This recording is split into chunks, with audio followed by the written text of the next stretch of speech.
ඉතින් මේ වල දකින්නේ ඕස්ට්‍රේලියාවේ ජාතික දිනය දවසේදීම තමන්ගේ රට ඇතුළේදීම බලාපොරොත්තු සුන් වෙච්ච බොහොම දුකින් ඉන්න ඕස්ට්‍රේලියානු ජාතික ක්‍රිකට් රසිකයෙක්.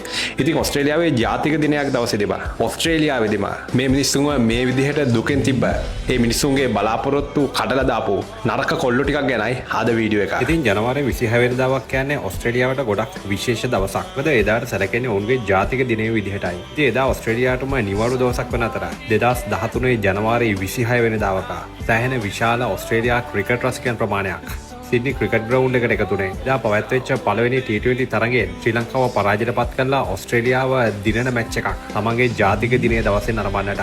මේ තරගයේ ප්‍රථමයෙන් පන්දුවට පහර දීපු ඔසී කණ්ඩායමට කුසල් ජනිත් පෙරේරාගේ මේ වගේ සුපිරි පන්දු රැකීම් හමුවේ. ඒ වගේම තිරගරත දිල්ෂාන් කියන සිවිරියව ක්‍රීඩකගේ මේ වගේ අනර්ග පන්දු රැකීම් හමුවේ. තරග වෙනස් කරන්න පුළුවන් පන්දු රැකීම් හමුවේ. ලසිත් මාලිංග අජන්ත මෙන්ඩිස් සහ නුවන් කුරසේකරගේ සුපිරි පන්දුවත් එක්ක මේ ප්‍රබල ශ්‍රී ලංකා කණ්ඩායම සමත් වෙනවා. නියමිත පන්දුවර 20 ඇතුළත ඔසී කණ්ඩායම ලකුණු 137කට කඩුළු 3ක් විදියට සීමා කරන්නට.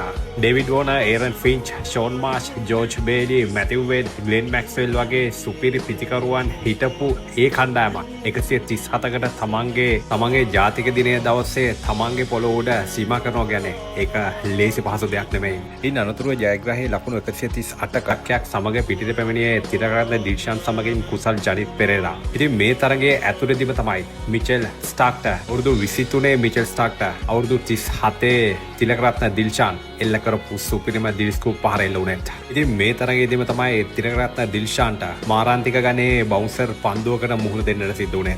ඒ තරගයේ ඕස්ට්‍රේලියා කණ්ඩායම ක්‍රීඩා කළේ විශේෂයෙන්ම තමන්ගේ ජාතික දිනය දවසේදී අනිවාර්යයෙන්ම ක්‍රිකට් රසිකයන්ට තමන්ගේ ක්‍රිකට් රසිකයන්ට ජයග්‍රහණයක් ලබා දීමේ බලාපොරොත්තු වෙන. ඒ වගේම මේ තරගයේදී දිල්ෂාන්ට මෙන්න මේ සුපිරි පන්දු රැකීම හමුවේ ලකුණු 16කට සීමා වෙන්නට සිද්ධ වුණා. ලකුණු 69ට කඩුළු 4ක් විදිහට ශ්‍රී ලංකා කණ්ඩායම එක තැනකදී වුන් හිර කරලා තිබුණා. ඒ කාලේ අපිට හිටපු තරඟ නිම කරන්න ඇන්ජලෝ මැතිව්ස් සහ අපේ පව හිට තිසර පෙරේරා සමත් වෙනවා. ඔහු දැන් එල්ල කරපු දැවැන්ත 6 පාරත් සමග ශ්‍රී ලංකා කණ්ඩායමට එදා ICG පිටිය ඇතුළේදීම මගේ රටේ ජාතික දිනය දවසේදීම ඕස්ට්‍රේලියා කණ්ඩායම පරාජයට පත් කළා. මේ තරගයේ කඩුළු 5ක ජයක් ලබා දෙන්නට.